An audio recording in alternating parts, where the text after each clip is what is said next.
potential effect due to the interaction of electron with all other electron. Electron इंटरॅक्शनचा potential आणि जो काय potential periodic potential मिळणार ion पासून मिळणार ते म्हणजे काय this two potential is contain in the UR, that is the periodic potential, total periodic potential as we say. The latter interaction depends on the configuration of the other electron, that is the depends on their the individual wave function. मग नंतरचे जे काही electron interaction आहे ते कशावरती depend असणार आहे तर configuration of other electron that is the depends on their individual wave function. प्रत्येक इलेक्ट्रॉनचं जो वेव्ह फंक्शन आहे त्याच्यावरती ते इंटरॅक्शन डिपेंडंट असणार आहे. Which can be determined the Schrodinger wave equation 1. मग काय की जिथे व्हॅनिडियम कन्सिडर केलेलं आहे त्याचं हे फिगर आहे. इथं जे काही वेव्ह फंक्शन मिळते ते दोन्ही मधलं म्हणजे एक जर समजा आउटरमोस्ट ऑर्बिटल मध्ये 2 इलेक्ट्रॉन असतील तर व्हॅनिडियम तर जे काही वेव्ह फंक्शन मिळालं त्याचं जी फिगर आहे ते अशी असणार आहे. पण for the one outermost, if the outermost orbital contains 1 electron, then the wave function is changes slightly. हे तुम्हाला वेगवेगळे वेव्ह फंक्शन मिळतात. तर जनरल फीचर्स मध्ये काय बघितले आपण जे काही लो लाईंग लेवल्स आहेत मी सांगितले तुम्हाला की लो लाईंग आणि हायर लाईंग बँड. तर लो लाईंग मध्ये काय असतात बँड्स असतात ते क्लोज असतात एकमेकांच्या जवळजवळ असतात आणि वाईड असतात आणि वरचे जे अप्पर लाईन बँड असतात ते अपार्ट एकामेकापासून लांब असतात. ठीक आहे. So low lying core levels are well described by the tight binding approximation. Tight binding approximation कुठल्या बँड साठी युजफुल आहे तर लोअर लाईन जे बँड आहेत कोअर बँड त्याच्यासाठी tight binding approximation is valid. And the higher level lying band साठी कुठलं calculational methods are used which may be the either filled partially or fulfill or empty. जे काही partially filled किंवा empty जे sale आहेत त्याच्यासाठी कॅल्क्युलेशनल मेथडचा यूज केला जातो. ठीक आहे. मग ते जे काही फुलफिल किंवा एम्प्टी सेल आहेत ते कुठले असतात these are the outermost orbit which is referred as a valence band. ठीक आहे. So valence band determine the electronic behaviour of a solid. मग कुठल्या पण सॉलिडचं इलेक्ट्रॉनिक बिहेवियर कशावर डिपेंड असते तर व्हॅलन्स बँड वरती त्याच्यामध्ये किती इलेक्ट्रॉन आहे ते एम्प्टी आहे का फुलफिल आहे त्याच्यावरती कोणत्या पण सॉलिडचा बिहेवियर इलेक्ट्रॉनिक बिहेवियर डिपेंड असते. But the Curie electron approximation cannot be applied to the valence band that is in an actual solid. पण त्या ह्याच्यावरती ऍक्च्युअल सॉलिडला इलेक्ट्रॉन अप्रॉक्सिमेशन तिथं अप्लाय करू शकत नाही because of the potential is very small not small. तिथं higher potential असते त्यामुळे ते आपण तिथं व्हॅलिड होत इलेक्ट्रॉन अप्रॉक्सिमेशन अप्लाय करू शकत नाही. ठीक आहे. सो पोटेन्शियल युआर म्हणजे काय it contains the potential due to ions and potential due to the electron interaction which has a coulombic form. The coulombic form मध्ये इक्वेशन दिलेलं आहे. झेड म्हणजे काय this is the atomic number and the equation 1 can be written as in the Fourier component UK is can be written as in the equation 2 and we write here the final equation here. UK काय आहे it is the order of the several eV electron volt. यूकेची value कशी असणार it is a function आहे it is a potential function आहे which having order of the several electron volt for a very large number of reciprocal lattice VK. Reciprocal lattice vector K साठी ही काय ह्याची value असते ती कशी असते सेव्हरल इलेक्ट्रॉन व्होल्ट मध्ये असते.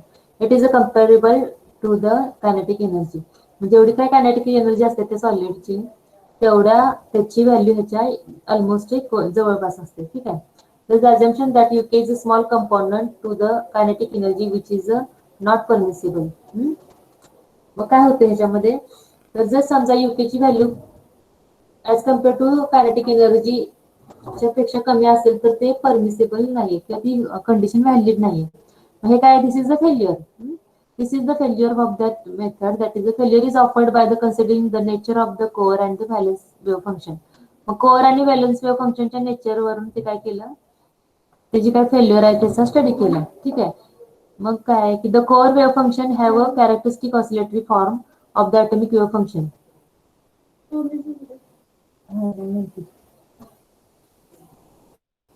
हे तुम्हाला 2 फिगर सांगते.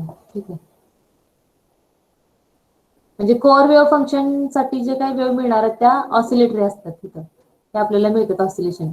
पण as compare to core valence wave function आहेत त्या कशा असणार आहेत, मोर ऑसिलेटरी बिहेवियर मिळतं आपल्याला इथे. लक्षात येते का? इथं दोनच आपल्याला वेव्ह मिळते, तिथं कसं आहे नंबर ऑफ वेव्हज आपल्याला इथे दिसतात. म्हणजे more oscillatory behaviour is observed for that of ही. ही म्हणजे काय तर व्हॅलेन्स वेव्ह फंक्शन.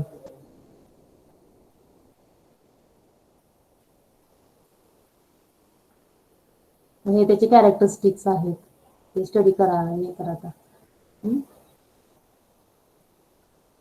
मला वाटतं बास झालं इथपर्यंत.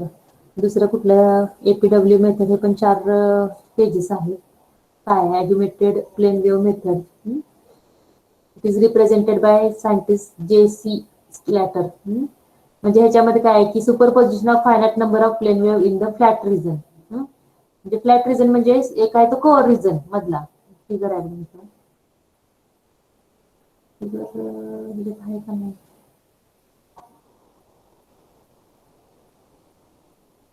फिगर नाही टाकलेली.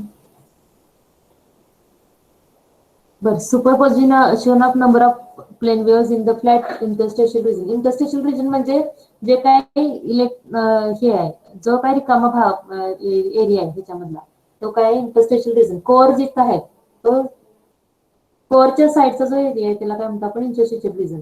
तर इंटरस्टेशियल रिजन मध्ये जे काही सुपरपोजिशन ऑफ प्लेन वेव्ह आहे ते कुठं असते, इंटरस्टेशियल रिजन मध्ये काय होते की प्लेन वेव्हचं सुपरपोजिशन होतं. ठीक आहे. Due to which the more rapid oscillatory behaviour is forced into the core region. ह्याच्यामुळे काय होते की कोअर रिजन मध्ये जास्त प्रमाणात रॅपिड ऑसिलेटरी बिहेवियर आपल्याला दिसते. This is achieved by the expanding psi of EK is a set of the augmented plane wave. मग हे कशावरून एक्सप्लेन केलं तर साय ऑफ के इके म्हणजे काय, it is a set of augmented plane wave. APW is defined as the psi of k is equal to a raised to kr in an interstitial region.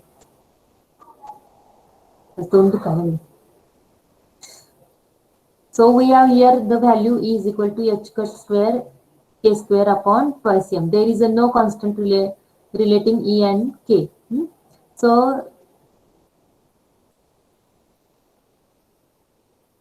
there is the wave vector k or any energy APW for any energy E having the wave vector k.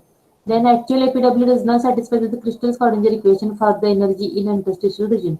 मग हा जो काही APW आहे तो crystal त्याचं जे equation आहे ते इंटरस्टेशियल रिजन मध्ये व्हॅलिड नसते. ठीक आहे. Psi of k is continuous at the boundary. हे काय साय ऑफ के APW ची आहे ते it is not continuous at the boundary between the atomic and interstitial region. मग जिथं बाउंड्री आहे कुठली ॲटम आणि इंटरस्टेशियल रिजन मध्ये तिथं तो त्याची व्हॅल्यू जी आहे ती एपीडब्ल्यू ची कंटिन्युअस नसते.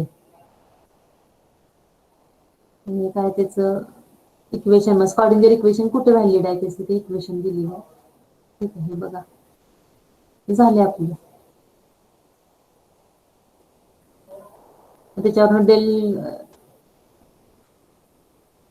आपल्याला बाउंड्री कंडिशन मिळते. मग त्याच्यावरून delta square psi K R it is the delta function having the singularities. And this method tries to approximate the correct solution to the crystal Schrodinger equation by the superposition of APW all with the same energy for the reciprocal lattice vector K. ठीक आहे, बघा मला वाटते बऱ्यापैकी लक्षात आलं असेल तुमच्या काय काय काय काय बघितलं आपण. ठीक आहे,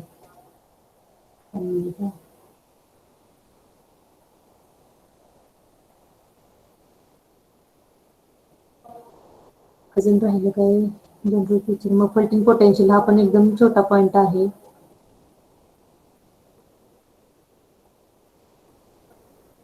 It is represented by the isolated ion. ठीक आहे.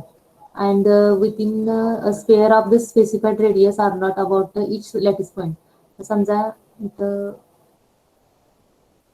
लॅटिस पॉइंट जे स्पेअर आपण कन्सिडर केला एखाद्या ह्याचा लॅटिस पॉइंटच्या अराउंड. ठीक आहे, having the radius R not taken to be 0 that is a constant.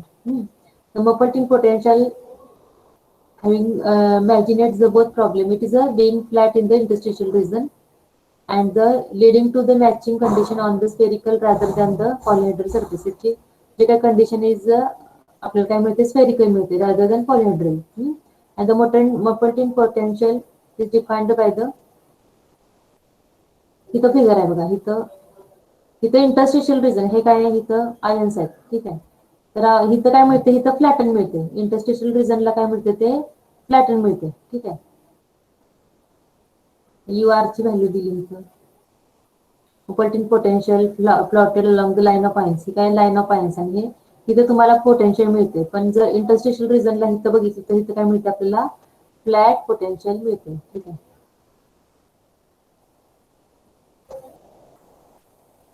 हा कोर रिजन आहे आणि त्याच्या अराउंड जो काही आहे त्याला आपण म्हणतो interstitial region Maupertuis potential is a constant at the core region इथं कोर रिजनला काय मिळणार आपल्याला कॉन्स्टंट म्हणजे झिरो पोटेन्शियल मिळणार आहे आणि इंटरस्टिशियल रिजनला काय मिळणार आहे it represent an isolated ion each core region having some potential in the interstitial region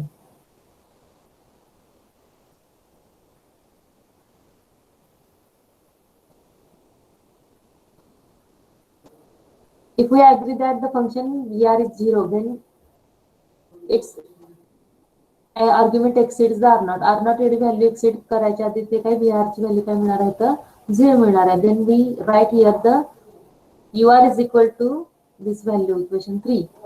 But these two methods are in the wide use computing the bands in the Maupertuis potential. दोन प्रकारच्या method use केल्या जातात band calculation साठी कुठली गोष्ट अग्युमेटेड plain wave म्हणजे जे आपण आधी बघितली ती and the method of Korringa Kohn Rostoker आपण काय आपल्या ह्याच्यासाठी फक्त आपण काय घेतले APW मेथड ठीक आहे मला वाटते बऱ्यापैकी सगळे पॉइंट आपण इथं कव्हर केलेले आहेत तर